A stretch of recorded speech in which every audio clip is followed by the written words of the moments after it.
Hello, everyone. Welcome back to the Crucial Talks podcast. I'm Mike Saddam, and today we're going to interview Nate Regier. But before we get into that interview, I'd love to ask a favor of you. If you could, can you please subscribe to the podcast and rate it so that we can continue to grow a community of people that want to understand what drives them and others?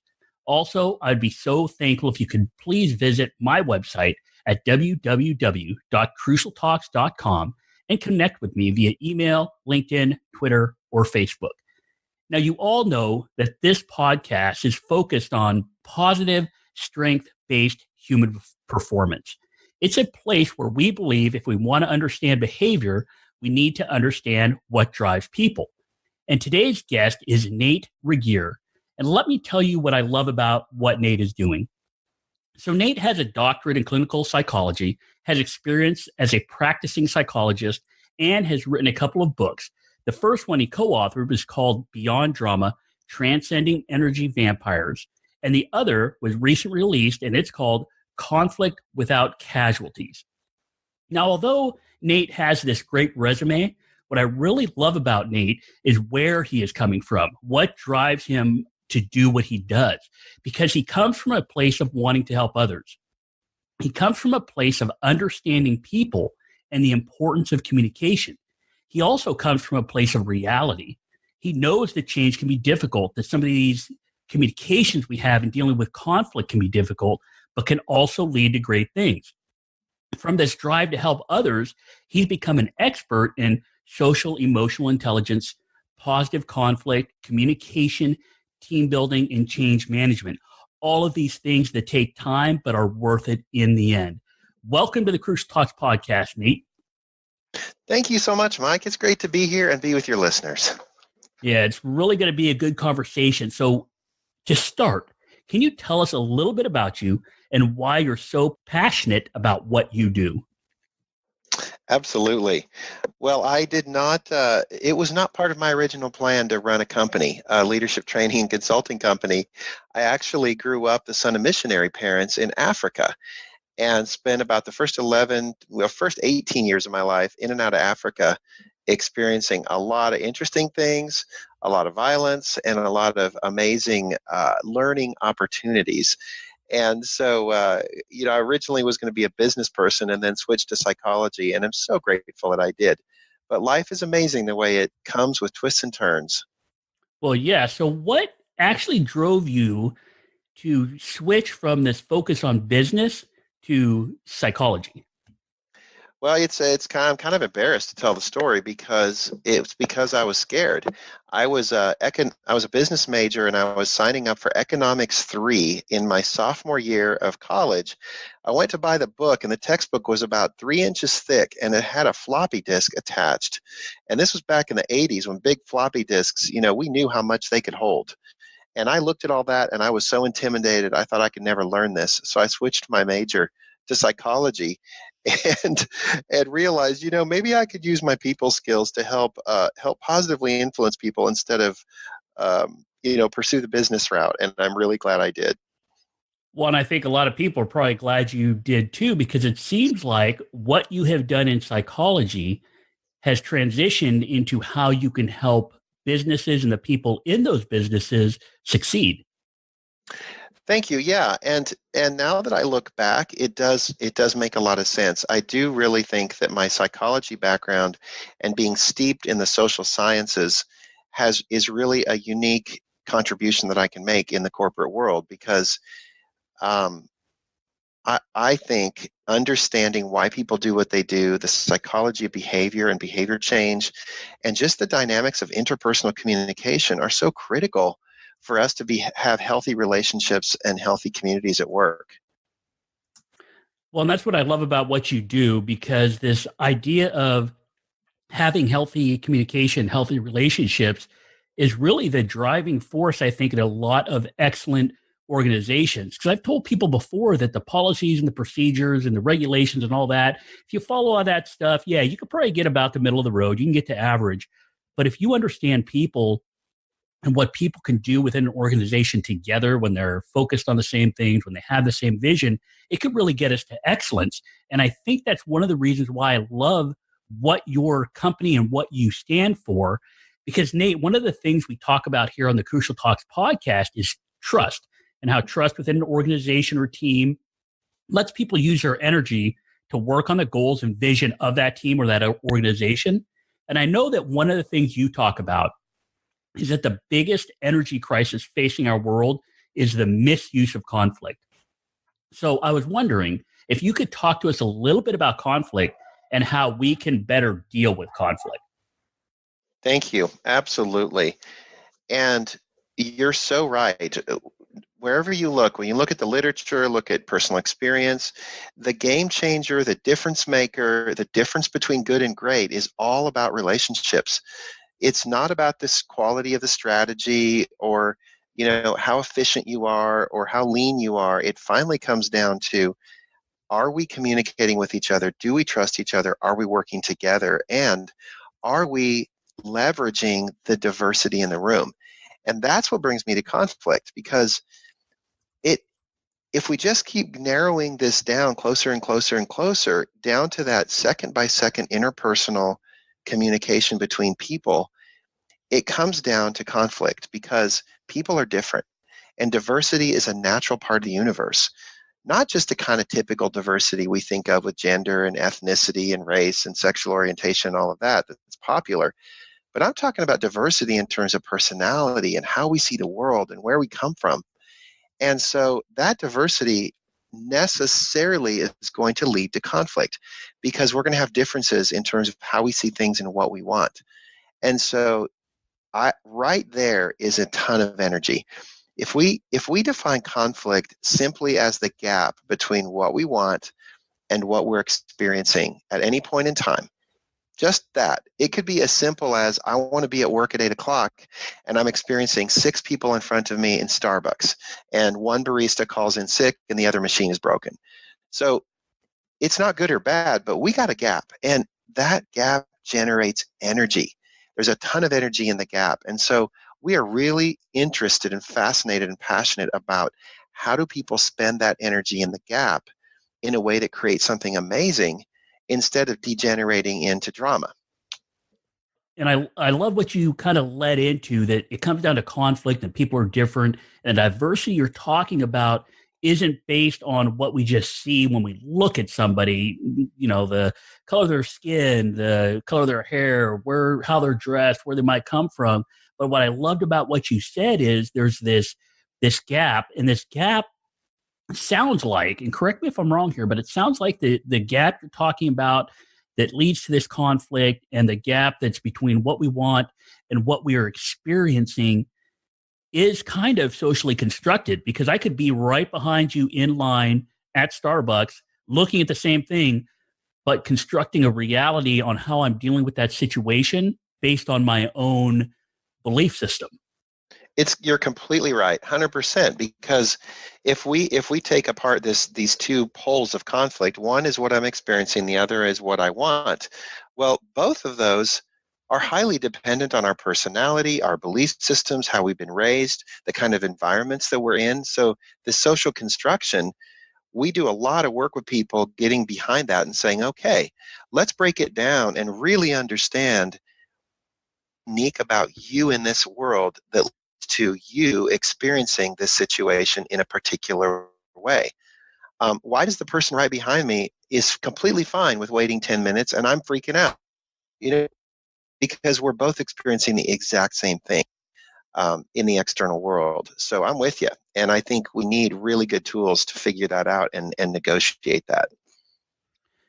Okay, so I want to dive a little bit deeper into this, because that social construction piece and the piece you're talking about, diversity and personalities and how we see the world, where we come from, all of that. Because another thing we talk about here on the Crucial Talks podcast is that human behavior can be driven by how we categorize ourselves, because we all adopt different identities, multiple identities. We play different roles depending upon the situation, and those roles, the ones that are important to us in that situation, kind of drives our behavior.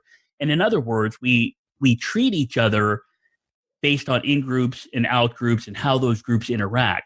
And I know you deal with kind of a similar train of thought, when you discuss how people misuse conflict energy because Right. it becomes this drama.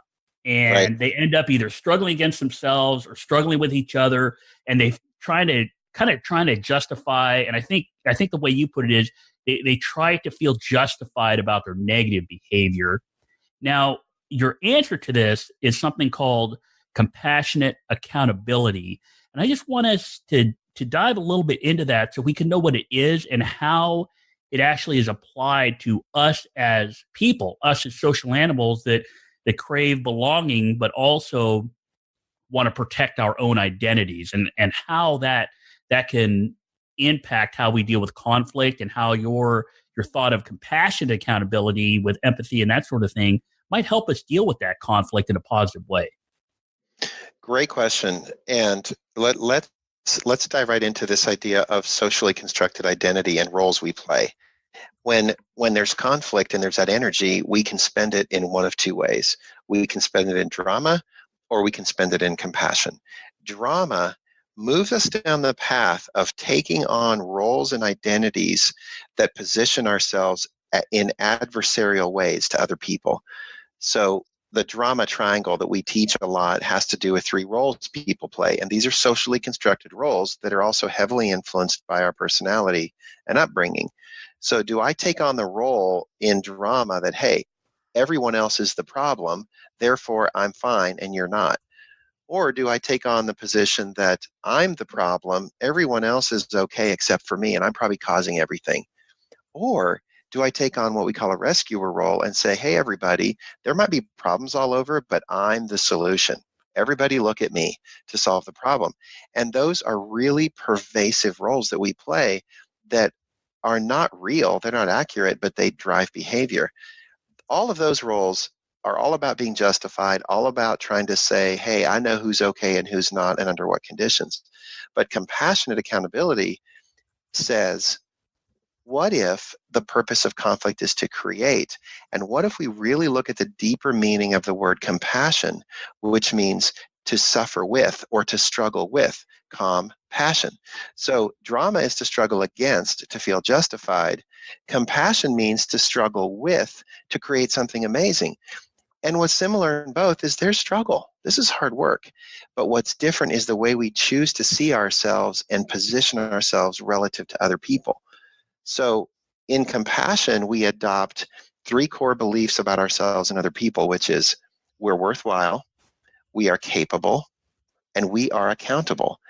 And those three core beliefs fundamentally change how we talk to people, how we think about people, and how we communicate with people when there's conflict. Well, and what I really love about this is when you talk about compassion, accountability, and the role of compassion, that it's not changing the struggle you're in. It's not changing really the situation you're in. You've got the same people dealing with struggle in both cases. Drama is struggling against, compassion is struggling with. And really, again, it brings me back to this role of social belonging, social esteem in people-based systems, because I've said it before that I've seen people, Navy SEALs, other military units, football teams, soccer teams, strong, tight groups at work, that when they're placed in a conflict situation, when they're placed in a difficult situation, and they share it together and struggle with, using your words, they do some pretty great things. And it also kind of lends us to this belief of appreciative inquiry, where we're actually communicating and conversing in a way that we're looking for creativity and innovation. And yes, we know there's problems. Yes, we know that we're dealing with issues, but we're dealing with them together. And that no matter your role, your belief system, how you were brought up, that everybody in that situation gets to look forward toward a solution because they're there together. Yeah. Yeah, absolutely. I'm wondering if there is anything you can give us, how you actually help people through this process. Because I know you guys I'm sorry, what's the name of your company? It's Next Element, correct? Next Element, yeah. So all of you at Next Element, you help organizations, you help people deal with this. And I mentioned this to you in the past. I love this terminology you guys use, which is you're acting as Sherpas of conflict because you know it's difficult. What are some of the things you do when you go into an organization that's having some of these struggles to help them get through it in a positive way? Yeah, thank you. There's two really important things, Hassan, that we think are fundamental. One of them is knowing myself and how I relate to people. And so we use a model of individual differences called the communication model, and we really like it because it's really, again, really powerful to help people understand how they're uniquely structured and how that impacts specifically the way they communicate with each other, the way they take care of themselves, and the way they see the world. So it's a really powerful tool that goes way beyond just a personality typology model. It's really a dynamic, active skill set for negotiating the world and taking care of myself. So we help people learn about themselves in that way.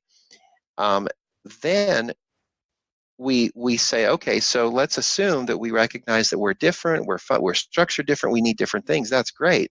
We still have work to get done, and we still have to come together around some difficult stuff. So then we talk to them, so how do we communicate during conflict in a way that honors individual differences and respects who we are? It's where we bring in what we call the compassion cycle, which is a constellation of three we train people to use that I think will resonate really well with appreciative inquiry. I'm familiar with it, love it. The compassion cycle starts with openness, moves to resourcefulness, then to persistence, and back to openness. And this is a cadence, it's a pattern, it's a habit of being with each other during conflict, where first we start with openness, which is about safety and transparency, and a spirit of, I'm okay, you're okay, we can be vulnerable together. Because the goal is to hurt each other. The goal is to value each other. Then we go to resourcefulness, which is probably the most consistent with typical appreciative inquiry practices about just being curious and being forward thinking and being so open to what could happen if we just ask curious questions and actually care about what people have to say. Because this is where we bring forth resources that exist already and look at how we can creatively put them together to solve problems. Persistence is the next step, and that's about what's also critical in conflict, which is getting clear about boundaries and non-negotiables and promises and the big why about why are we here? Why do we care about doing this? What is this really about at the end of the day? And why separating the wheat from the chaff and not getting so interested in so many things and just getting really clear about what this is about. And then it always circles back to open because we're always rechecking in with our humanity to say, how are we doing? Are we protecting safety as a key component here? So ORP is what we call it. It's about safety, curiosity, and consistency. And it's about living that out in dialogue with each other every day. I love that compassion cycle. So it's really just it's a circular movement of openness, safety, transparency, kind of going back to our thought on trust, that trust within a group allows us to focus our energy outside of what we're trying to accomplish. Then resourcefulness, I love it, being curious and forward thinking, caring about what other people have to say, not just automatically think you have all the answers, Totally. that nobody else does, that you're engaged with other people. Mm-hmm. And then that role of persistence, we talk about openness, we talk about resourcefulness, people get that. They understand that. Then this idea of persistence, boundaries and non-negotiables, why are we here, being clear about what our purpose is. And what I like about this, why I want to focus on it, because I think it's an area where a lot of people listening may not hear very often, because we always hear about trust. We always hear about being forward thinking, curious, and listening to what other people have to say, and how listening is so important to leadership. But this idea of persistence, of the why, really brings me back to this notion of social in-groups and out-groups, and even Musharraf Sharif's Robbers Cove experiments and things like that, where this notion of having this superordinate goal, this bigger vision, this idea, and in your words, clarity about what this is about is important for leaders and team members to understand, because it allows us to transcend any of those silos that have built up between these different groups we belong to, and let's just get beyond what we see as our differences.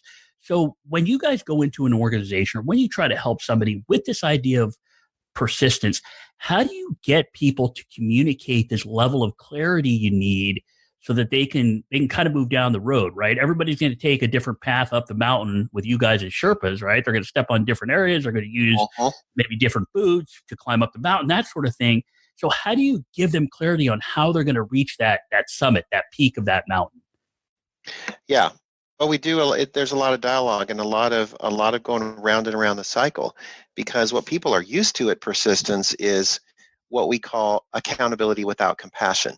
In the hammer down, reminding people about the rules, making threats, throwing the numbers again in your face about performance targets, and all of this kind of heavy-handed focus on the task, focus on the goal.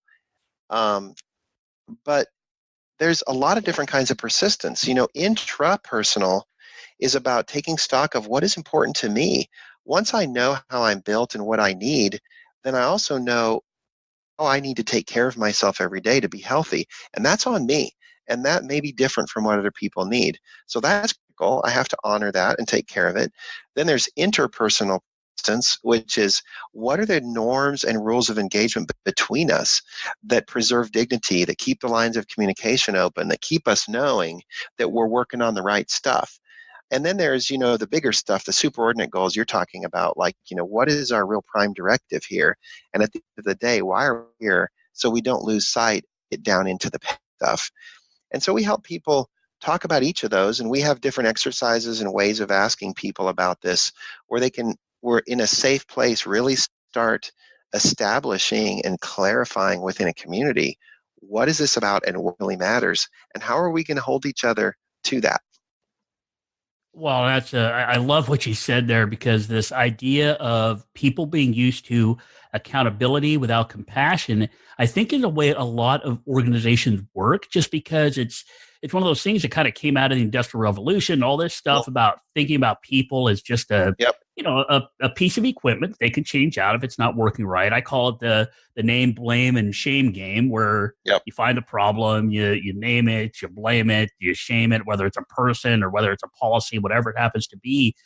And this notion of preserving dignity is huge to us as people, because we are social animals, and the ideas that we get from belonging with others are so connected to the need we have for social esteem and social belonging and preserving that esteem. I mean, people will go and do things that are not understandable from a rational, logical level, but they're doing it just to preserve that level of dignity you're talking about for themselves and for the groups they identify with. So I love that what you talked about the role of dignity in this whole thing. And it goes back to trust, it goes back to openness, it goes back to the level of communication. Now, I know we've opened up a whole lot of stuff in this episode. I know we've been talking a lot about it. So I do want to cover a couple of things really quick, because I think there's going to be a lot of people with questions. And I know that you've written 2 books. I was hoping we can cover just really quickly what those books are about, because I have a feeling they can go there to get a lot of information that we can't cover in a 30 or 40-minute episode. Can you tell us a little bit about those books real quick? Sure. My first book, Beyond Drama, Transcending Energy Vampires, it was my first book, and I co-wrote it with a colleague of mine. Really proud of it. And it's raw, it's rough, it's kind of our thinking and theory about this idea of drama at the time.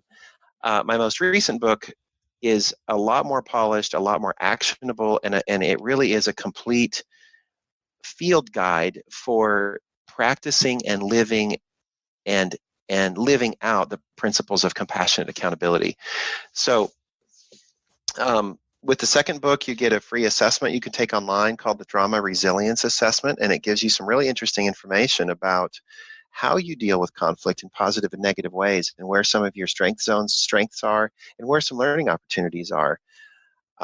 Also, one of the little treasures in the book is what we call emotional motives for authenticity.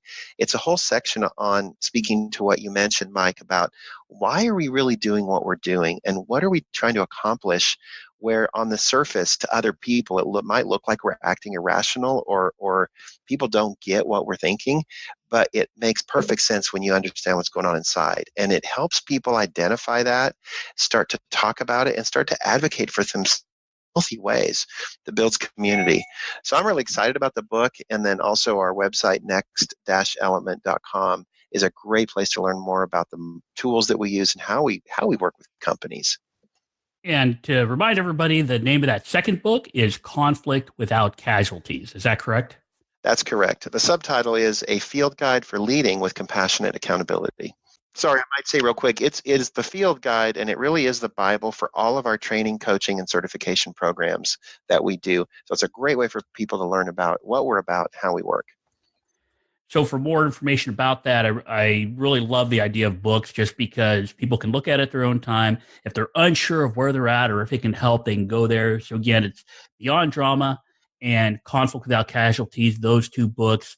Again, they're either co-authored or authored completely by Nate Regier. That's Regier. I'm sure they're available on Amazon. They're available on your website, all of that good stuff. Mm-hmm. Great. And that website is www.nextelement.com with a hyphen between the two words. Is that right? Yes. Great. And I'll put a link to that in the show notes. And Nate, I really want to thank you. I know we didn't have as much time as we probably wanted to go into all this. All of this stuff can really be talked about in multiple episodes. So hopefully we'll have you back to even dive deeper into some of these things you talked about being open, about dealing with conflict in a positive way, not to create drama, but to really get people to be resourceful and to be persistent and to continually to work toward this notion of compassionate accountability where we value everybody's opinions. People aren't under threat. And at the end of the day, by doing that, we kind of come out of the end with a really solid solution for problems we might have, or even just to make our organizations healthier, recognizing all of the people in it. So, Nate, is there anything you would like to add about? We know we talked about the book and we mentioned your website, Next Element, but is there anything you could tell us about what that website and what the people that work with you in your organization offer to others, just so we have an idea of the value people can get from what you do every day? Yes, absolutely. We started as a training company and we still do quite a lot of training and coaching and consulting, but we really wanted to make a bigger difference in the world. And so we've worked on turning our discoveries and our curriculum into something that other people can use. So we're really, really passionate about training and certifying and then supporting other people out there, coaches, training companies, consultants, to go share these assessments and share this curriculum with more people in the world. Because if the misuse of conflict energy is the biggest crisis facing our world, then our mission is to transform the energy balance in the world by changing every interaction, every relationship in the world through our network of trainers, coaches, and consultants that we're supporting globally. Well, that is a great place to end off, because the way I look at it, it kind of goes back to how we can deal with influence in the world with people.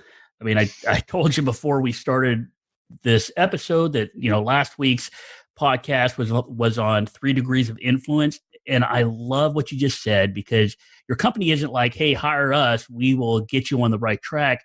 You actually have this idea that there's negative energy in the world. We can transform that energy into a positive way to help people deal with conflict in helpful, healthy ways. And I love it because you're able to provide tools to people. And the way I talked about it last week and the way I'm kind of looking at it now is, instead of just throwing one rock into a pond, you have a single set of ripples.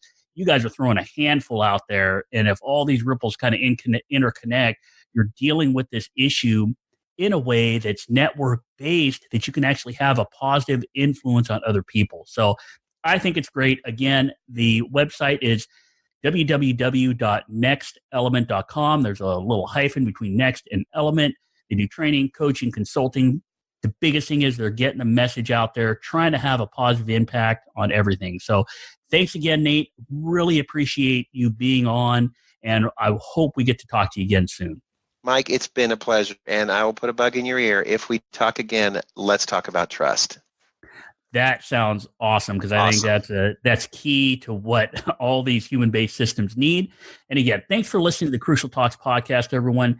If you want a little more on human-based systems and communication, there's a couple of episodes you can go to. Maybe episode 28 would be great. That's on reducing trauma through communication. And the other one might be episode 33 on empathy and cooperation. It goes back to this notion of really compassion and accountability, like we're talking about, how empathy really plays a role in cooperation and communication.